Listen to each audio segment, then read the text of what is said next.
अस्सलामु अलैकुम वरहमतुल्लाहि वबरकातुहू। वालेकुम अस्सलाम वरहमतुल्लाह। इस अजीज़ जलसे पे फरमाए हमारी उलमाए कराम और आज के इस प्रोग्राम में रूस से मुबारक में शिरकत लेने वाले मेरे प्यारे तोनसे वासियों, अल्हम्दुलिल्लाह सुम्मा अल्हम्दुलिल्लाह। और एक उरूज़ मुबारक के लिए हम सब अभी यहाँ मौजूद हैं। जब मुझे इस मंच पर आपसे तकरीर करने के लिए मुझे बुलाया गया था, अपने उस्ताद साहब ने बताया कि बयान के लिए मैं वो आलिम नहीं हूँ कि आप सबको बयान करके आपके दिलों के अंदर जाकर आपके दिल की गहराई तक जाकर आपके दिल की नूरियत को बाहर लाए। वो हमारे उलमाए कराम बहुत अच्छे से अल्हम्दुलिल्लाह अभी तक करके आए। मैं इसलिए यहाँ खड़ा हूँ कि इस उरूस मुबारक की बरकत अदा करें।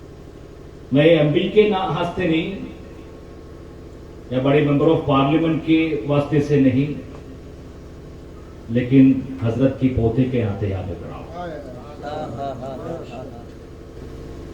मैं जब मेरी उम्र 12 साल या 13 साल होगी, नाना का इंतकाल की खबर आया। जब हमारी तब में अपने जजीरे में थे, आंध्रोक में थे, तो स्कूल में गए थे। मैं उस दिन कुछ एग्जाम लिखने का टाइम था, तो एग्जाम लिखने के लिए मैं बैठा। वहां से कोई आके मुझे घर पे लेके गया। लेके जाने के बाद लोग हमारे गांव से पूरे लोग घर पे जमा हुए थे। मुझे पता नहीं था क्या हुआ। जाने के बाद मेरे अम्मी ने मुझे पकड़ के रोने लगा कि बोला कि नाना का इंतकाल का खबर आया। बचपन से लेकर मुझे याद है अभी भी, जब नाना कौनसे से आते थे तब मैं स्कूल में जाऊंगा। जहाज आने की खबर सुनते ही अपनी जो जेट्टी एरिया है, जहां से जहाज से उतर के बोट में बैठकर जो किनारे में आते हैं, नाना को लेके घर पे आने के लिए मैं जाता। और अभी भी याद है मुझे, जब वहां की जुमा मस्जिद है, जुमा मस्जिद के बारे में शायद आप सुने होंगे कि वहां एक मजरा भी है। हजरत उबैदुल्लाह रज़ियल्लाहु अन्हु, तारीख ये बताता है कि इस्लाम के पहले खलीफा अबू बकर सिद्दीक रज़ियल्लाहु अन्हु के होता है। वहां हिजरा 41 में लक्षद्वीप में आके पूरे लक्षद्वीप की तौहीद की नूरानियत वहां फैलाए थे। उसके बाद लक्षद्वीप में पूरा इस्लाम कबूल किया। उनकी मजरा उस जुमा मस्जिद में, उसी मस्जिद का खतीब था मेरा नाना। तो मगरिब नमाज के लिए जब भी नाना जाते थे, मुझे लेके जाता था। मुझे नाना का हाथ उंगली पकड़कर मस्जिद में जाता था, और इशा के बाद सारे अज़कार के बाद घर वापस लौटते तब मैं मस्जिद में सो जाता। फिर मुझे उठा के वापस लेके घर में आता। इतना ही मुझे याद है कि जब भी मैं कुछ चाहता हूं, मैं नाना के पास जाके बोल देता हूं। मेरा बड़ा भाई भी है यहाँ पे, अमीन। उनको बड़ा पेरा बोलते हैं, मुझे छोटा पेरा बोलता है। पेरा मतलब ग्रैंडसन। फिर नाना के इंतकाल के बाद पहली दफा मैं तोनसे में आया, तब मेरा कासिम मामू था, मामू के साथ में यहां आया। तो उनसे आने के बाद नाना तोनसे के लिए क्या था, और तोनसे वाले नाने से क्या उम्मीद रखता था, और तोनसे वाले के दिलों में नाना के लिए कितनी मोहब्बत, प्यार, लगाव थे, ये मुझे आने के बाद ही महसूस हुआ। क्योंकि जब लोग यहां आने लगे, दुरूद सलात पढ़ने के लिए आते थे, यासीन पढ़ने के लिए आते थे, मैं मामू से पूछता था इतने लोग कैसे आ रहे हैं यहां पे, तो बोले लगे सब नाने के खाने वालों में। आज भी अल्हम्दुलिल्लाह ये उरूस मुबारक के लिए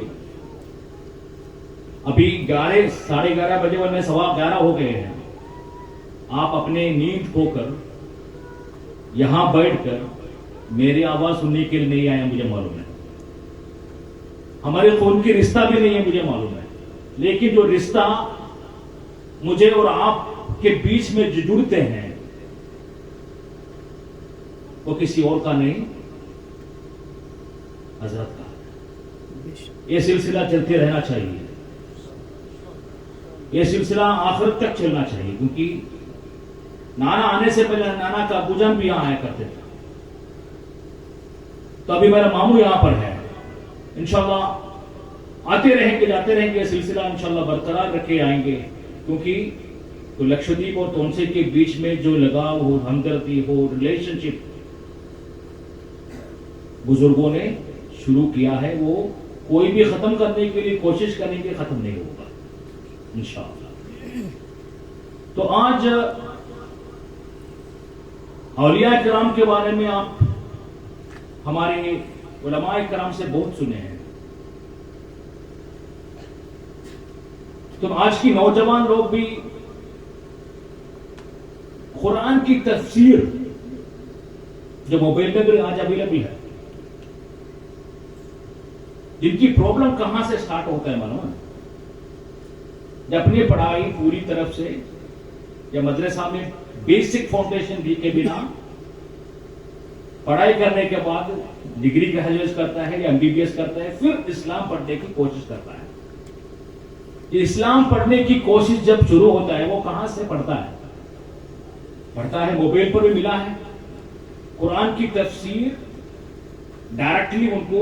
जब अभी भी आप कुरान गूगल में जब ट्रांसलेट करने गए, ऑटोमेटिक डायरेक्ट ट्रांसलेशन आ जाता है, उसमें बोलता है अल्हम्दुलिल्लाह रब्बिल आलमीन अर्रहमान अर्रहीम मालिक यौमुद्दीन इय्याका नअबुदु व इय्याका नस्तईन। मैं आपसे ही मांगता हूं, आप ही कुछ कर सकते हैं। तो फिर किसी औलिया के पास जाने की क्या जरूरत है? नौजवान सोचेंगे कि ये सही है ना, सबसे ताकत वाला अल्लाह ही है, फिर बाकी औलिया किराम के पास जाके आप अपने टाइम क्यों बर्बाद करते हैं? यहां से उनकी ज़हन में इब्लीस उनकी अमल करने की स्टार्ट वहीं से शुरू करता है। तो सोचना क्या है यहां पर? मेरे नौजवान लोग सोचना यह चाहिए कि कुरान की तफसीर जो आप पढ़ते हैं, इस तफसीर को लेकर ही अभी आज हमारे आलिम ये बता रहा था, मरियम की तफसीरें इमाम राजी की है। तो तफसीर पढ़ने से, डायरेक्ट मीनिंग लेने से आदमी बिगड़ जाते हैं। बिगड़ने का मतलब यह होता है कि वो डायरेक्ट अपने आप उसको एनालाइज करने में शुरू लग जाते हैं कि ये ऐसा है, लेकिन उसके ऊपर वहां इनकी तफसीरें, इनकी उलमाए किराम, सहाबा किराम क्या क्या बोले हैं, क्या क्या लिखे हैं, उसके ऊपर कोई एग्जामिनेशन यानी कि कोई भी एफर्ट उन्होंने नहीं लेते हैं कि ये सही समझने के लिए। वहां से गलत रास्ता पकड़ना शुरू हो जाता है। फिर सारे अपनी माइंड में जो आता है अपने हिसाब से उसको एनालाइज करने की शुरू करते हैं, तब जाके बहुत बड़ा गड्ढे में जाके वो कूद जाते हैं। इससे बचने के लिए, इसके बच में जाने के लिए आपको ये करना होगा कि पहले सोच ये होना चाहिए कि अरब कुरान अल्लाह सुब्हानहू व तआला ने अरब लैंग्वेज में क्यों तंजीलात की और हुजूर सल्लल्लाहु अलैहि वसल्लम की जरूरत क्या थी अल्लाह सुब्हानहू व तआला के कुरान तंजील करने के लिए। अल्लाह ताला को डायरेक्ट काम अपने भाषा में क्यों नहीं करा सकता था, है कि नहीं? अरब लैंग्वेज में कुरान तंजीलात करने में हिकमत का था और हुजूर सल्लल्लाहु अलैहि वसल्लम को वो तंजीलात क्यों किया, उसका एक मकसद होता है। तो हुजूर सल्लल्लाहु अलैहि वसल्लम से जो तफसीर किसने सुना? सहाबा किराम ने। सहाबा किराम से फिर कौन सुना? बाकी जो आज तक के औलिया किराम जो है वो एक सिलसिला होता है, वो सिलसिला कभी टूटेगा नहीं। उस सिलसिले से जो उन्होंने इनकी तफसीरें जो एक्सप्लेनेशन कुरान की किया है उस तफसीर में तुम लेके चलो, पढ़ने की कोशिश करो, समझने की कोशिश करो, तब जाके तुमको सही मायना, सही मीनिंग, अर्थ समझने की तौफीक होगा। अपने आप हमारी इस छोटी दिमाग से अगर आप एक्सप्लेन करने की कोशिश करेंगे तो वहां से फिर बिगड़ते जाएगा, क्योंकि हमारी नॉर्मल जो ब्रेन में इतनी ताकत नहीं है जो समझने का। खलीलुल्लाह इब्राहिम अलैहिस्सलाम को जब अंगार में डालने के लिए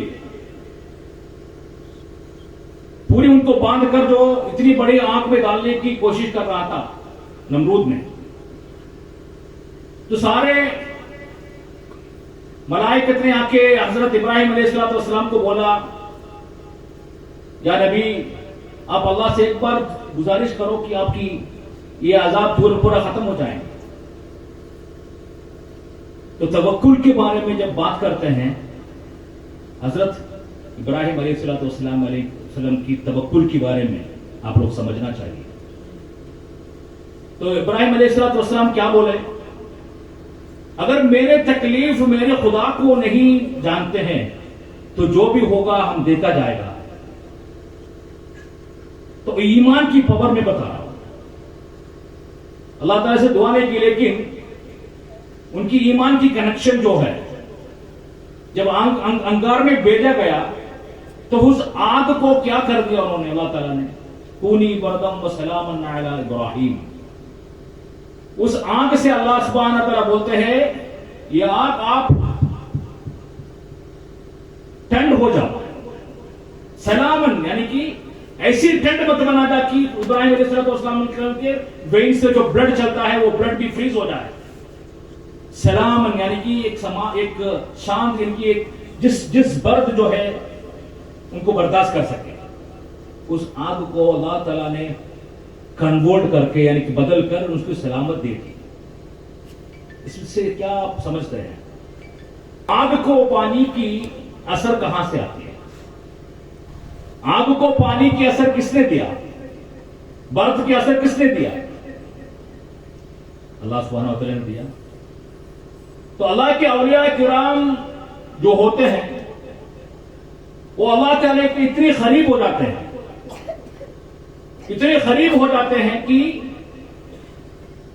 कभी उनकी आंख बन जाता है, उनकी हाथ बन जाता है, उनकी पैर बन जाता है। वो अल्लाह ताला की करामत, मतलब वो करामत से लोगों को सलामत लेके जाते हैं। तो ऐसे औलिया किराम को अगर कोई भी नौजवान लोग अपने आप इस्लाम को पढ़ने की कोशिश करके, जो तफसीरें मोबाइल पर मिलता है उनको मद्देनजर रखते हुए अपने डिसीजन लेने की कोशिश करेंगे, वो बहुत बड़ा मुश्किल में आके फंसेगा। इसलिए मेरी आपसे गुजारिश है, या कि यह बयान सुनने वाले अगर बगल में हो उनसे गुजारिश है, आप तालीम ले लो जिनसे लेना है। अगर आपको इसके बारे में नहीं मालूम है, अपने खुद फैसला मत कीजिएगा, उनसे ले लीजिएगा कि जिनसे सिलसिला टूटे ना। हुजूर सल्लल्लाहु अलैहि वसल्लम से लेकर आज तक जिनकी पूरी किताबें तो तंजीलात है, जिनको फॉलो करके कौन आ रहा है, उनके पास जाके आप समझने की कोशिश करो। आप अपने आप को डिसीजन मत लो, वो डिसीजन में आप जाके बहुत बड़ा मुसीबत में जाके अल्लाह सुब्हानहू व तआला हम सबको ऐसी डिसीजन करने की तौफीक अता फरमाए कि सही औलिया किराम का मोहब्बत और उनके साथ जिंदगी गुजारने की तौफीक अता फरमाए। मैं बात खत्म कर रहा हूं। अल्हम्दुलिल्लाह आप सबसे थोड़ा टाइम बात करने की मौका मिला। अल्लाह ताला का लाख लाख शुक्रिया अदा कर रहा हूं। और आज तमाम जो उलमाए किराम इस जलसे में इस मंच पर बैठे हैं, जिन सबको यहाँ पे बयान दिया है, अभी बयान देने वाला है, सबको हमारी हल की तरफ से शुक्रिया अदा करके मैं ख़त्म कर रहा हूँ। व आखिर दावाना अल्हम्दुलिल्लाह रब्बिल आलमीन। अस्सलामु अलैकुम।